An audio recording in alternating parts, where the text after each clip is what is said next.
السلام عليكم، مرحبا بكم اليوم في الدرس الجديد ديال لا بروغراماسيون بايثون. نتمنى تكونوا بصحة جيدة ورمضان مبارك سعيد والله يرفع علينا هاد البلاء ان شاء الله. الوغ اليوم غنخدمو ان شاء الله على لي زانترفاس graphique. الوغ كما كنعرفو tous les langages de programmation utilisent un jour ou l'autre, donc tu dois être censé utiliser une interface graphique. Donc c'est ce qu'on appelle les user interface. Alors aujourd'hui, ce qu'on va faire, c'est que on va utiliser une bibliothèque qui est très connue en Python. C'est le Tkinter. Alors le Tkinter, c'est une librairie qui contient des composants graphiques comme les fenêtres, les boutons, les labels, les checkbox, les combo box, etc. Donc on va essayer de le faire simple. Donc la première chose qu'on va essayer de réaliser, c'est de faire une petite fenêtre. Donc on va créer une fenêtre et par la suite on va y ajouter un label, par exemple un bouton, et ainsi de suite. On va créer de petites applications et par la suite on peut intégrer tout ce qu'on avait appris en Python, à savoir voilà, les listes, les courbes, la gestion des fichiers et aussi la gestion des différentes sources de données qu'on avait vues. Alors, une fois que là, donc on commence. Alors, devant mon éditeur, donc, commencer, donc la première des choses lorsqu'il s'agit de faire des bibliothèques, c'est de faire l'importation. D'accord? Donc, par défaut de Python, il inclut la bibliothèque Tkinter. Donc elle est incluse à l'intérieur de Python. Donc si vous travaillez sur Windows, donc elle est intégrée par défaut. Alors sinon, vous devez aller vers le site officiel de Tkinter et installer les différents packages. Par exemple, je pense pour le Macintosh, il peut y avoir un besoin. Alors la première des choses qu'on va faire, c'est de faire un import. Donc il faut importer la librairie. Rappelez-vous, donc c'est Tkinter, T minuscule K-I-N-T-E-R. Alors là, vous pouvez donner un nom d'instance à votre élément. Donc par exemple ici, je vais l'appeler tout simplement API. Donc l'importation est faite. Maintenant, je vais essayer de faire la fenêtre principale. Alors, on sait que Python, c'est un langage orienté objet. Donc, vous devez normalement à chaque fois donner un nom à vos objets. Donc, vous pouvez, par exemple, ici, je fais fenêtre. D'accord. Donc, la fenêtre que je vais faire, donc c'est un simple nom. Vous pouvez donner le nom que vous souhaitez. Donc ici, par exemple, je vais dire que la fenêtre, c'est donc elle est issue de la bibliothèque Tkinter et je veux qu'elle soit construite à partir de la fonction tk. Donc la fonction tk, c'est la fonction qui permet de créer les fenêtres principales. D'accord. Donc ici, je vais ajouter un petit commentaire.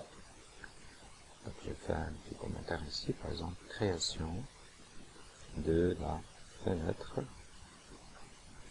principale. On peut aussi dire main, main window. Ok, la fenêtre principale. Alors ma fenêtre, elle a été créée. D'accord. On peut, si on souhaite, lui ajouter un titre.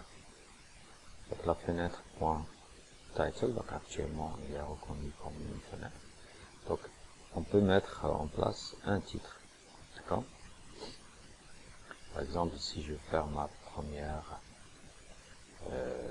fenêtre, par exemple. D'accord. Alors, pour qu'on puisse exécuter la fenêtre, pour qu'elle puisse être visible, alors là, l'approche sur Python, c'est que on le fait sous forme d'une boucle continue. Ça veut dire, vous dites que je veux que la fenêtre soit exécutée en continu. Tout au long du programme, elle va être affichée. Ok. Donc, dans ce cas-là, vous allez faire appel à une méthode, la méthode loop d'accord? Ou si c'est de la fenêtre principale, vous faites la méthode, la boucle principale, donc main loop. Donc main loop, ça veut dire elle va commencer à tourner, donc ça veut dire elle va être affichée en continu. Ok? Alors là, je peux faire par exemple exécution en continu de la fenêtre. Alors, on va essayer d'enregistrer ça. D'accord? Donc, je vais l'enregistrer. Donc, à vous de voir le nom que vous voulez faire. Et je vais faire un petit test d'exécution. Voilà, donc je vois bien que une fenêtre a été créée. Et bien sûr, les dimensions, on peut les voir plus tard.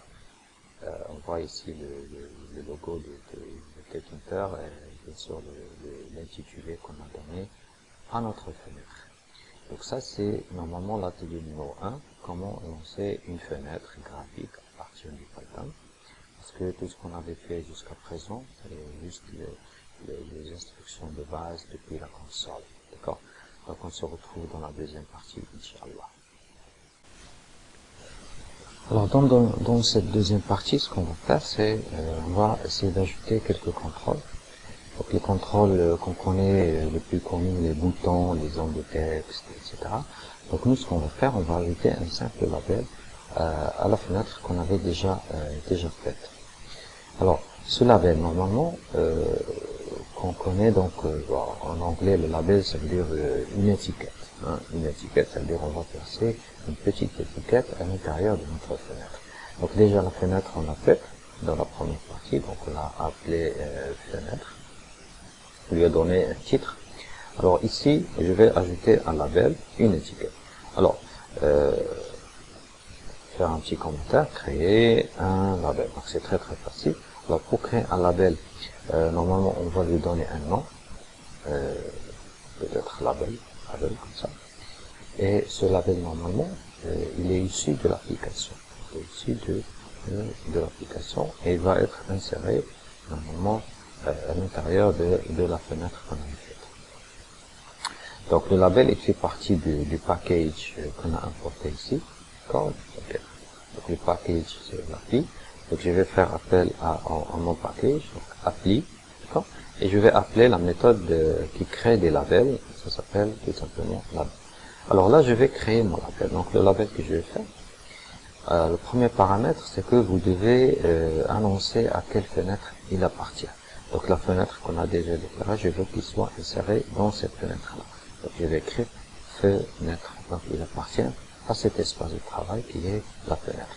Deuxième paramètre, c'est que vous pouvez travailler sur la propriété texte de ce label. Donc le label, il a besoin d'un espace pour qu'il soit inséré et peut-être un nom. Vous devez normalement indiquer ici. D'accord? Donc ici par exemple, je vais faire programmation Python. Donc, par exemple, je vais afficher ce texte-là à l'intérieur de mon label. Ok. Ok. Alors, deuxième chose qu'on doit normalement absolument faire, c'est que ce label jusqu'à présent, il a été déclaré au niveau de la mémoire. Ça veut dire on va normalement l'afficher, on va forcer à qu'il soit inséré et affiché à l'intérieur de la fenêtre. Alors pour cela, on doit exécuter une instruction qui s'appelle pack. Okay, donc je dois normalement faire un packaging de ce label. Alors je vais faire, je vais l'appeler donc label.pack. Label.pack. Donc ça permet normalement de forcer l'affichage de ce label à l'intérieur de ma fenêtre. Donc je fais enregistrer et je vais tester l'exécution de ce nouveau composant. Alors là, il m'affiche la fenêtre et cette fenêtre-là, automatiquement, elle prend la dimension du label. Ça veut dire, j'ai mis la phrase Python, programmation Python, donc automatiquement, la fenêtre a pris la largeur de... Alors, ma fenêtre, elle est là, on voit très bien que le label a été inséré à l'intérieur de ma fenêtre. D'accord? Voilà. Donc ça, c'était la deuxième partie. Alors ensuite on va créer d'autres composants, d'accord, à part le label. Donc on peut insérer d'autres composants très facilement de la même façon. Déjà notre fenêtre elle est là, elle a été créée tout à l'heure avec un titre. D'accord. Alors pour faire un bouton par exemple, je vais l'ajouter juste ici pour créer un bouton. Alors pour créer un bouton, normalement c'est comme ce qu'on a fait avec le label. Il suffit d'appeler ton application, le nom que tu as donné à bien sûr à ta galerie, ta bibliothèque, et tu vas normalement appeler la méthode bouton. Donc, par exemple ici je vais faire bouton 1 égale appli, d'accord, point bouton. Attention, bouton ici en anglais c'est U. Alors bouton c'est U de T O N, d'accord. Bien sûr c'est une fonction, donc on doit normalement l'attribuer aussi à notre frame, à notre fenêtre, à notre espace de travail, d'accord. Donc il appartient à notre espace de travail, et normalement sûrement il y aura des attributs. Alors le premier attribut qui est le plus simple, c'est toujours le texte, c'est-à-dire le texte que vous voulez insérer à l'intérieur de votre bouton. Par exemple ici je vais faire dans la click me, par exemple, cliquez sur moi, et peut-être que on peut par la suite ajouter un paramètre. Le paramètre c'est que qu'est-ce que vous voulez faire une fois que le bouton sera cliqué, d'accord. Donc on aura besoin de ça, du paramètre commande. Alors puisqu'on n'a pas encore fait n'a pas encore défini de méthode, d'accord, donc on va juste l'afficher tel quel. Alors je vais faire un bouton, d'accord, donc le nom qu'on m'a donné, bouton 1 point pack, alors comme ce qu'on a fait avec le label. Donc ça permet de l'afficher au niveau de l'interface. Alors voilà, donc j'ai mis ça en commentaire en attendant à ce que je teste le bouton, et par la suite je vais faire les différentes installations. Alors j'ai ici mon bouton qui s'affiche comme juste en dessous de mon label, et voilà, comme ça je peux insérer encore et encore des boutons. On voit bien que le bouton il est cliqué.